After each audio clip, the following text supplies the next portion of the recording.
si unanidai kweli 2000? 2000 nakudai. Kama ni hivyo basi ngoja mimi nipunguze deni kwa sababu madeni nayo mwanangu japo sina kitu. Bwana nipunguze deni. Umepunguza? Hapa umenisaidia. Hapa bado unanidai 1000. 1000? Hivi blaza wewe ulikuwa unanidai kweli? Nakudai 2000. 2000 unanidai? Sasa hapa nitakula ila ngoja nipunguze madeni. Shika ile buku. Umebaki na dadi shilingi ngapi? 1000. Alafu dadi unanidai 2000 wewe eti? Mimi nakudai bro. Ngoja nipunguze hii deni mwanangu. Dali bwana. Hii hela imenisaidia sasa mimi leo. Ngoja nimalizane na Bazompora. Maana alikuwa ananidai 2000 nimlipa buku.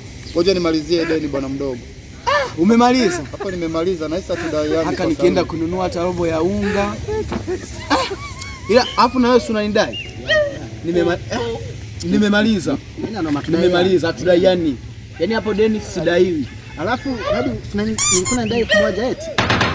Tena kweli kwa nakudai. Acha tumalizane kabisa. Aise, shukrani sana aise.